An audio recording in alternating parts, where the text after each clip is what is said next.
Hello guys, welcome back to the channel. तो अभी हम डिस्कस करेंगे साइकोलॉजी का सेक्शन, जो कि आपका आज HP टेट आर्ट्स का एग्ज़ाम हुआ है, उसका साइकोलॉजी का सेक्शन है। बाकी के सेक्शन जो है वो हमने डिस्कस कर लिए हैं। इसके बाद आपको इंग्लिश का जो सेक्शन है वो भी मिलने वाला है। चलिए क्वेश्चन नंबर 1 से शुरू करते हैं। और क्वेश्चन नंबर अपने सीरीज़ के अकॉर्डिंग सीरीज़ जो है वो आगे पीछे हो जाती है, तो क्वेश्चंस भी आगे पीछे हो जाएंगे। ठीक है, मैं क्वेश्चंस रीड करूँगी, फिर आपको आंसर बताऊँगी, ताकि आपको कोई ऐसी क्वेश्चन ढूंढने में कोई परेशानी ना हो। क्वेश्चन नंबर 1 देखिए, which of the following is at the bottom of hierarchical structure of needs presented by Abraham Maslow in his self actualisation theory. तो यहाँ पर अब्राहम मैस्लो द्वारा जो थ्योरी दी गई थी वहाँ उसके बारे में क्वेश्चन पूछा गया था। ऑप्शन डी जो है इसका राइट आंसर होगा। ठीक है, physiological needs. Next one is question number 2 देखिए, dash is a mental structure that helps us to understand and interpret new information. तो क्वेश्चन नंबर 2 का आपका राइट आंसर होगा option A, schema. Question number 3 देखिए, punishment क्या है? तो punishment है नॉट अ री इन्फोर्सर, एक री इन्फोर्सर नहीं है। ठीक है,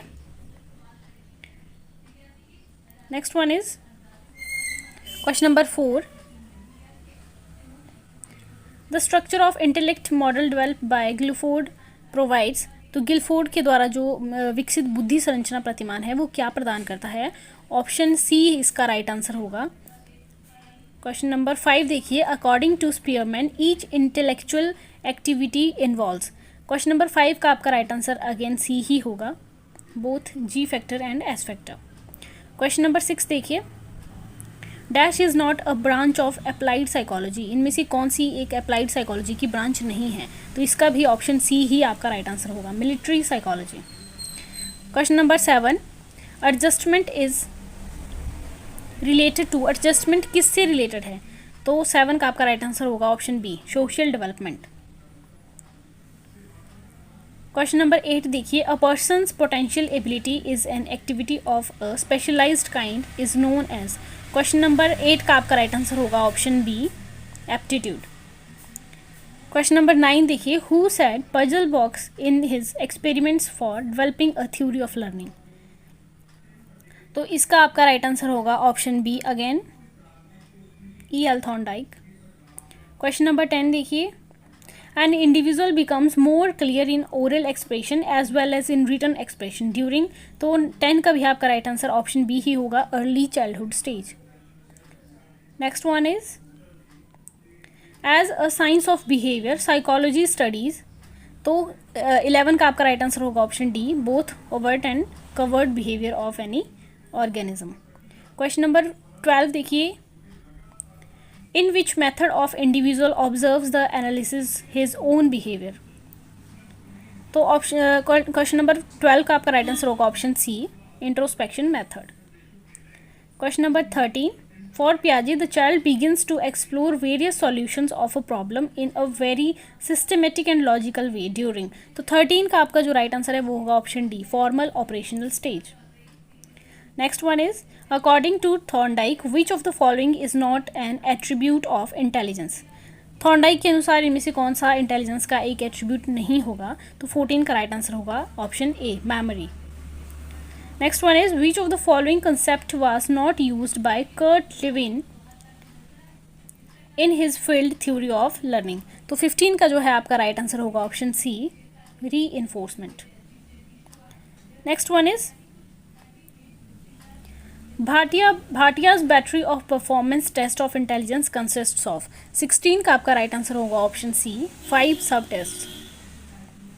next one is question number 17, the retrieval of what has been stored in memory is called.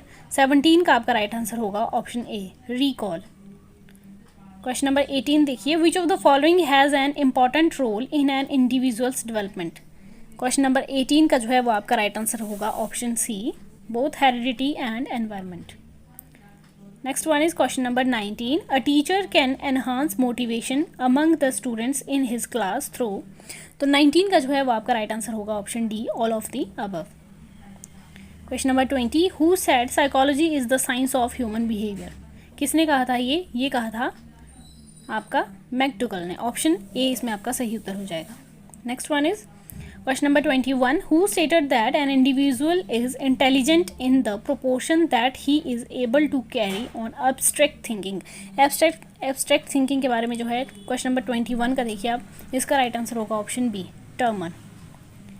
Next one is question number 22, which of the following statement is not true for a creative individual. Creative individual के बारे में कौन सी इसमें से एक सही नहीं है विशेषता। 22 का आपका राइट आंसर रहेगा option A, a creative individual has limited range of interest. ये सही नहीं है, ठीक है। Next one is who use to term mental age for the first time. Mental age जो टर्म है वो सबसे पहले किसने यूज़ की थी। 23 का आपका राइट आंसर रहेगा ए, बिनेट ने, option A. Next one is the occupations like electrician, mechanic, machine operator require. तो 24 का जो है आपका राइट आंसर रहेगा option C, motor skills. Next one is question number 25, which of the following statement is not true for a constructivist classroom. Constructivist जो classroom है उसके लिए कौन सा एक सही नहीं है। ऑप्शन बी इसमें सही नहीं है, the teacher transmits the knowledge. Question number 26, who said learning is the acquisition of habits, knowledge and attitude. किसने कहा था ये। 26 का आपका राइट आंसर होगा option B, Crow and Crow ने। Question number 27 is which of the following statement is not true about attention. इनमें से कौन सा अटेंशन के बारे में एक सही नहीं है। तो 27 का आपका राइट आंसर होगा option D, attention is stable. ये सही नहीं है। Next one is question number 28, the correlation between retention and learning is. तो क्वेश्चन नंबर जो 28 है इसका राइट आंसर जो है वो हम अभी नहीं बता सकते हैं क्योंकि इसका राइट आंसर हमें खुद नहीं मिला है। अगर आपको किसी को पता है तो आप हमें कमेंट सेक्शन में ज़रूर बताइएगा। अगर आपका आंसर जो है आप श्योर हैं तभी बताइएगा ताकि और बच्चों को जो है वो कन्फ्यूज़न ना हो।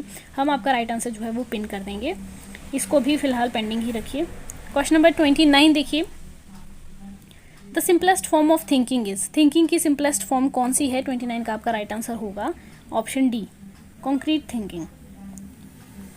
क्वेश्चन नंबर 30, लर्निंग हिंदी में help a learner learn Punjabi, it is an example of. ये कैसा एग्जाम्पल है। Positive transfer of learning, right. तो ये था आपका साइकोलॉजी का सेक्शन। आई होप आपने अच्छा स्कोर किया होगा। साइकोलॉजी थोड़ी टफ आई थी मेरे ख्याल से, बाकी अगर आपने अच्छे से पढ़ा होगा तो आपको इजी भी लगी होगी। अपना स्कोर जो है हमें कमेंट सेक्शन में ज़रूर बताइएगा। Thank you guys, thanks for watching.